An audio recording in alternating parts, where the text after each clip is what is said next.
Sonic nunca fue un solo personaje, fue una guerra cultural por el alma de un ícono.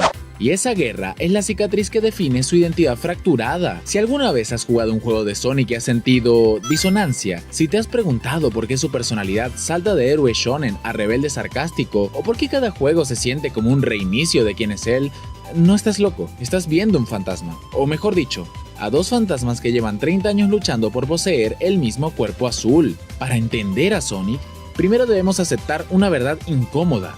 El Sonic que tú conoces y amas probablemente no es el mismo que el de la persona sentada a tu lado. La inconsistencia de este personaje, las quejas sobre su mala escritura, su identidad dual, no son un error reciente, son, de hecho, la condición fundacional de su existencia. Sonic no nació como un personaje, nació dividido. Planteemos una pregunta. ¿Es Sonic el producto del diseño artístico japonés, concebido para ser un icono global? ¿O es el producto del marketing agresivo americano, diseñado para ser un rebelde individualista? ¿Es un héroe colectivo o un solitario con actitud? La respuesta a todas estas preguntas es un frustrante y rotundo sí. Es ambos simultáneamente y siempre en conflicto. Durante décadas, los fans han debatido cuál es el verdadero Sonic, pero esa es la pregunta equivocada. No estamos aquí para resolver cuál Sonic es el real, estamos aquí para explicar por qué la confusión es la única respuesta lógica. Para encontrar la verdad, debemos realizar una autopsia cultural y psicológica, y nuestro punto de partida no es Green Hill, es una tensa sala de juntas en Tokio, a principios de los 90. Principios de los 90. Sega no era una familia feliz, era un imperio en guerra consigo mismo. En la superficie, Sega era una compañía japonesa, pero había una disonancia de poder fundamental. En Japón, la empresa matriz, Sega of Japan, estaba fallando. Estaban en un humillante tercer lugar en su propio territorio, detrás del dominio de Nintendo y la sorprendente fuerza de NEC con su PC Engine.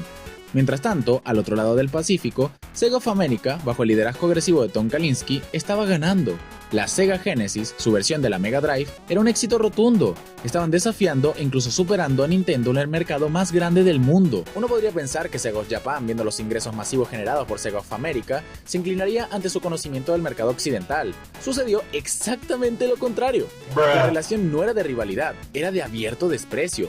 Max Senour, un veterano de Sega of America de la época, recuerda que su jefe, Steve Hanawa, le explicó la situación sin rodeos. Sega Japón odia a Sega de América y no hará nada para ayudarnos. De hecho, pondrán obstáculos delante de ti.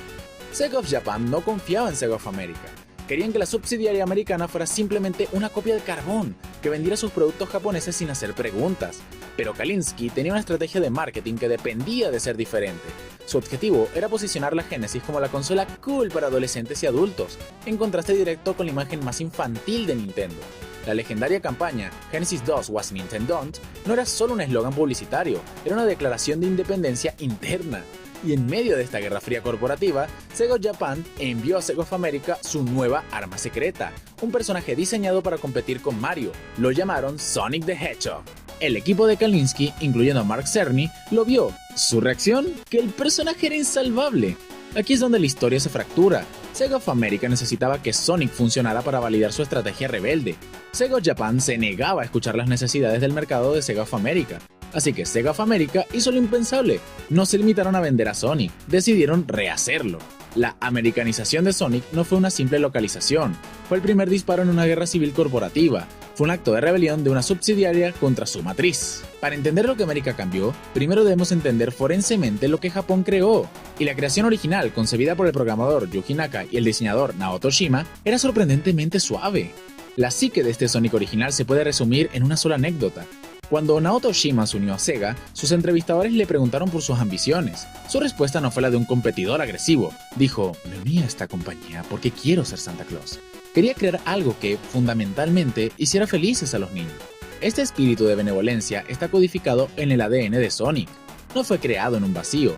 Oshima fusionó conscientemente dos de los arquetipos de animación más grandes y universales del mundo, la cabeza de Félix el Gato y el cuerpo de Mickey Mouse. Su color no venía de la actitud, sino del azul cobalto del logo de Sega y del traje rojo de Santa Claus, que inspiró sus zapatillas.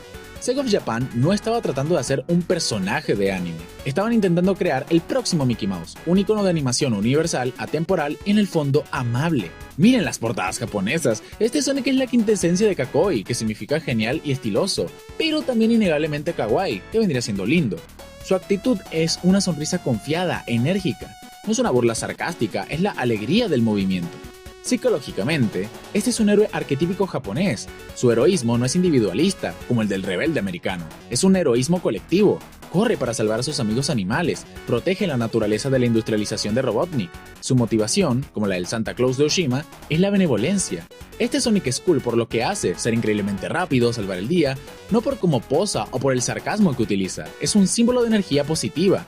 Y entonces ese símbolo cruzó el Pacífico. Y Sega of America dijo, no es suficiente. Y el diseño amable y universal de Oshima, el Mickey Mouse azul, chocó frontalmente con la estrategia de marketing de Tom Kalinske. Kalinske no necesitaba un dibujo animado universal, necesitaba un rebelde. No necesitaba a Santa Claus, necesitaba a Bart Simpson. La orden de arreglar a Sonic recayó en la gerente de producto de Sega of America, Madeleine Schroeder. Su equipo rediseñó el personaje explícitamente para que pudiera funcionar en términos de publicidad, merchandising, la serie de cómics y en la televisión. No fue un acto de arte, fue un acto de packaging. El artista Greg Martin definió el Sonic americano, y el cambio clave fue el Mohawk. Las púas flexibles y aerodinámicas de Oshima se convirtieron en una cresta rígida y agresiva, pero el cambio más profundo fue psicológico. Como relató Schroeder, la sonrisa inocente del original se transformó en una sonrisa irónica. El ceño se frunció, creando el infame Boot Brown o la uniceja, que se convertiría en un pilar de su diseño. Este es un choque cultural de manual. El marketing japonés de la época se basaba en la emoción, la estética y la sutileza, un soft sell. El marketing americano de los 90 era un hard sell, directo, asertivo, ruidoso y basado en el individualismo. El Sonic japonés era rápido, el Sonic americano era ruidoso al respecto. Sega de Japón, comprensiblemente, odió los cambios, pero eran impotentes. Sega of America controlaba el mercado occidental, y lo que es más importante, controlaba el merchandising. Y esta versión, este impostor americano, no se quedó solo en las portadas, creó su propio universo. En 1993, Dick Entertainment lanzó dos series de Sonic simultáneamente: Adventures of Sonic the Hedgehog, una comedia slapstick para las tardes de lunes a viernes, y los sábados por la mañana Sonic the Hedgehog, conocida por los fans como Sat-Am. Sat-Am fue para millones de niños occidentales la verdadera historia de Sonic, y no tenía nada que ver con los juegos. Era una distopía oscura, casi Terminator. En este canon, Sonic no era un aventurero errante, era un guerrillero. No salvaba a los animalitos, lideraba a los Freedom Fighters, luchadores por la libertad. Su objetivo no era solo vencer a un científico loco, era derrocar a un dictador fascista que había conquistado el planeta Mobius y convertido a su familia en robots. Este Sonic tenía una voz, Jael White, y su personalidad era la actitud de los 90 personificada, con eslóganes pegadizos como "Wastebat's cool". Pero ¿por qué crear un lore tan denso y diferente? ¿Por qué inventar a Sally Acorn, a Bonnie Rabot, a Rotor? La respuesta yace en la Guerra Fría de Sega. Los creadores de los cómics de Archie, que se basaron en el canon de Sat-Am, testificaron durante años sobre esto. Sega of Japan, en su desprecio por Sega of America y sus licenciatarios, se negó a darles ninguna información sobre la trama de los juegos. El escritor Ken Penders afirmó que Sega of Japan les dijo que adaptaran Sonic Adventure sin darles absolutamente ninguna información sobre la historia, obligándolos a jugar la versión japonesa importada para adivinar la trama. El canon americano, Mobius, los Freedom Fighters, la guerra distópica, no fue una reinterpretación del canon japonés, fue un reemplazo. Sega of America tuvo que inventar un universo desde cero porque la matriz japonesa, en su guerra interna, se negó a darles el original. La identidad americana de Sonic es un huérfano de guerra corporativa. A finales de los 90, la Guerra Fría había dejado a Sega herida. La era de la Saturn fue un fracaso comercial. La compañía apostaba todo a una última consola, la Dreamcast. Para lanzar esta nueva era, necesitaban unificar la marca global. Necesitaban por primera vez un solo Sonic. El resultado fue Sonic Adventure, el primer juego de Sonic verdaderamente en 3D, y con él un nuevo diseño del artista Yuji Uekawa, que definiría al personaje durante las siguientes 2 décadas. Este Sonic moderno no es ni el japonés ni el americano, es su primer híbrido, es la primera vez que los dos fantasmas son forzados a habitar el mismo cuerpo, y se nota. Analicemos su diseño. Es una criatura de contradicciones visuales. La silueta es una evolución de la japonesa. Uekawa lo hizo más alto, más delgado, con extremidades más largas y flexibles. Es más kakoi, más estilizado, más cercano a un héroe de acción de anime moderno que el diseño kawaii de Oshima. Pero la cara es puramente americana. Uekawa canonizó los cambios de Graham Martin y Madeleine Schroeder. Los dos ojos separados se fusionan visualmente, creando esa ceja fruncida y expresiva como estado base. La boca se desplaza permanentemente hacia un lado, eternamente fijada en esa sonrisa irónica americana. Y por supuesto sus ojos se volvieron verdes, una ruptura final con el diseño clásico. El resultado fue una síntesis inestable. Un personaje con el cuerpo de un héroe de acción japonés, pero la cara de un rebelde punk americano. Y su personalidad estaba igual de dividida. La trama de Sonic Adventure es profundamente japonesa. un héroe optimista que se enfrenta a un dios antiguo de la destrucción, Chaos, motivado por la amistad y la esperanza. Pero el diálogo, especialmente el influyente doblaje inglés, es puramente americano, lleno de actitud, frases cortas y sarcasmo. Esta es la disonancia en acción. El juego te dice que Sonic es un héroe shonen sincero, pero el personaje te habla como el rebelde de Sat-Am. Sonic Adventure no resolvió la fractura de identidad, la convirtió en la característica definitoria del personaje, pateando el problema hacia el futuro. ¿Realmente cambia tanto el personaje? Sí. Cambia tan fundamentalmente que se convirtió en dos entidades distintas, dos fantasmas que representaban dos filosofías culturales opuestas, el colectivo kawaii de Japón y el rebelde individualista de América. Y en el siglo XXI, esa guerra fría corporativa finalmente tuvo un ganador. Aquí está la revelación final, el último giro en la psique de Sonic. Desde el año 2010, comenzando con el juego Sonic Colors, la dinámica de poder interna de Sega se invirtió por completo.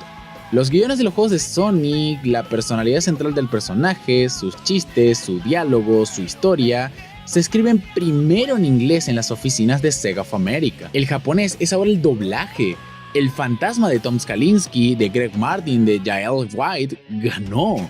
Esa personalidad moderna que define a Sonic, sarcástica, autoconsciente, a veces criticada por ser molesta o superficial, no es una mala traducción del japonés, es la fuente. Es la evolución final del arquetipo del rebelde americano de los 90, suavizado por una audiencia moderna. Y esta es la raíz de la disonancia perpetua. El Sonic moderno no satisface plenamente a nadie, porque es un personaje que intenta hacer tres cosas a la vez. Cuando los fans japoneses originales escuchan a Sonic, están escuchando un personaje culturalmente americano traducido a su idioma. Cuando los fans occidentales que crecieron con Sat-Am lo escuchan, lo oyen como una versión infantil y diluida de su héroe de guerra distópico. Y cuando los fans que crecieron con Sonic Adventure lo escuchan, lo tienen la actitud americana, pero extrañan la sinceridad y el corazón shonen de la trama japonesa. La inconsistencia de Sonic no es un error que necesite ser arreglado, es la cicatriz visible de su creación. Es el registro de una guerra corporativa, un choque de filosofías de diseño y un cisma cultural que partió a su audiencia en dos. La historia de Sonic es una alegoría de la globalización, un icono japonés diseñado para ser universal, como Mickey Mouse, que fue regionalizado a la fuerza para un mercado, América en este caso. Luego reglobalizado a la fuerza en un híbrido, que terminó siendo en Sonic Adventure, y finalmente asimilado por la cultura de mercado dominante.